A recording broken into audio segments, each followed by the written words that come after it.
সম্পূর্ণভাবে প্রতিষ্ঠিত হয়নি এবং এই কারণেই শ্রমজীবী কর্মজীবী মানুষ এখনো তাদের নির্বাচিত প্রতিনিধিদের মাধ্যমে নিজেদের দুঃখ দুর্দশার কথাগুলো সরকারের কানে পৌঁছে দেওয়ার সুযোগ পাচ্ছে না।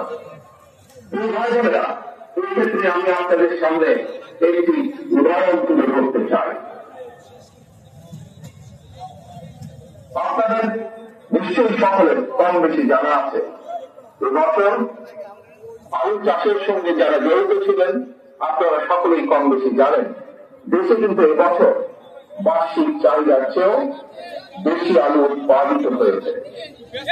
আলুর বাম্পার ফলনের কারণে কৃষকের মুখে কিন্তু হাসি ফোটার কথা ছিল, অথচ আলু উৎপাদন করে কৃষক ভাইরা এখন বিপাকে পড়েছে। একদিকে আলু উৎপাদনের খরচ ছিল দ্বিগুণ, অপরদিকে উৎপাদিত আলু সংরক্ষণ করতে গিয়েও কৃষক ভাইদেরকে দ্বিগুণ খরচ গুনতে হয়েছে। শিল্প কারখানা, গার্মেন্টস সহ প্রতিটি সেক্টরে শ্রমজীবী কর্মজীবী মানুষদেরকে এই ধরনের বহু দীর্ঘ সমস্যা মোকাবেলা করতে হচ্ছে। আরো একটি বিষয় আপনাদের সামনে আমি উল্লেখ করতে চাই, সেটি হল ফ্যাসিবাদী শাসনের অবসান হওয়ার পর এবছর রমজান মাসে নিত্য প্রয়োজনীয় দ্রব্যমূল্য তুলনামূলকভাবে সহনীয় ছিল। এই জন্য আমরা আমাদের দল এবং জনগণের পক্ষ থেকে অন্তর্বর্তীকালীন সরকারকে ধন্যবাদ জানাই। কিন্তু রমজান শেষ হওয়ার সাথে সাথেই পুনরায় চাল তেলের দাম বাড়িয়ে দেওয়া হয়েছে। চাল তেলের দাম বেড়েছে, কিন্তু মানুষের আয় রোজগার কিন্তু বাড়েনি। তাহলে জনগণ এখন তাদের এমন ভোগান্তির কথা কার কাছে, কোথায়, কিভাবে বলবে? প্রিয় কৃষক শ্রমিক ভাই ও বোনেরা, দেশে এখন প্রতিনিয়ত সংস্কার নিয়ে শোরগোল চলছে। গণমাধ্যমের খবর কিংবা টিভির টকশো সবখানে সংস্কার নিয়ে আলোচনা।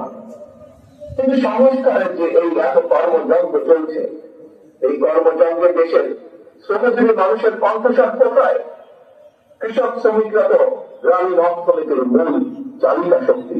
তাহলে তারা কোথায়, কার কাছে, কিভাবে তাদের সমস্যার সম্ভাবনার চিত্র তুলে ধরবে?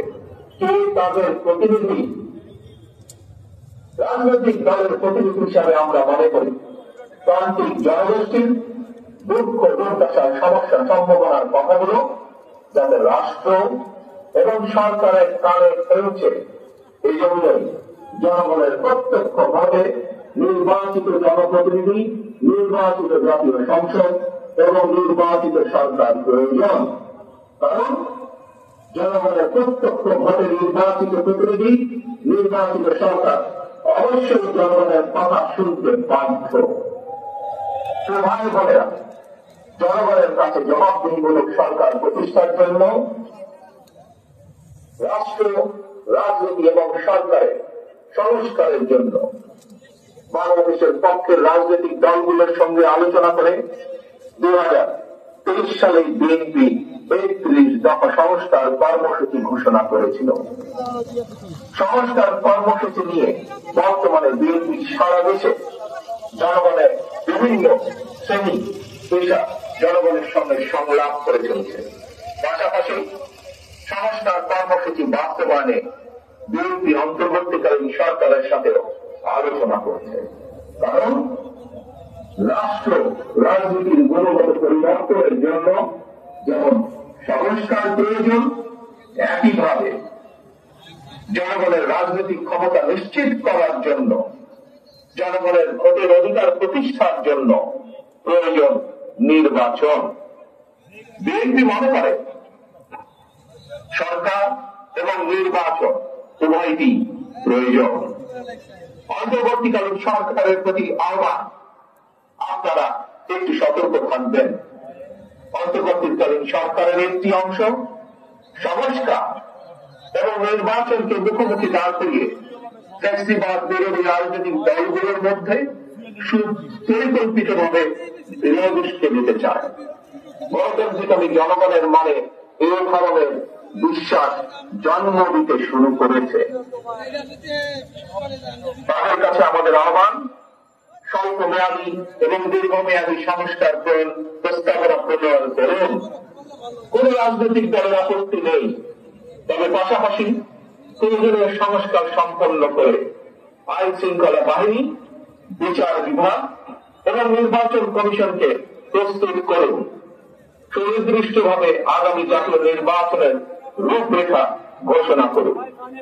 অন্তর্বর্তীকালীন সরকারের কর্ম পরিকল্পনায় পথ নকশা গণতান্ত্রিক জনগণের সামনে সুস্পষ্ট থাকলে জনমনে সন্দেহ সংশয় কেটে যাবে। প্রিয় দেশবাসী, ফ্যাসিবাদ মুক্ত বাংলাদেশে জনগণের ভোটে জনগণের কাছে জবাবদিহিমূলক সরকার প্রতিষ্ঠার জন্যই বিএনপি সহ বাংলাদেশের গণতান্ত্রিক রাজনৈতিক দলগুলো অন্তর্বর্তীকালীন সরকারকে নিঃস্বার্থ সমর্থন দেওয়া অব্যাহত রেখেছে। তবে গণতান্ত্রিক জনগণ মনে করে অন্তর্বর্তীকালীন সরকারের প্রতি অনির্দিষ্টকালের জন্য সমর্থন অব্যাহত রাখা যৌক্তিক নয়। পলাতক স্বৈরাচার দেশে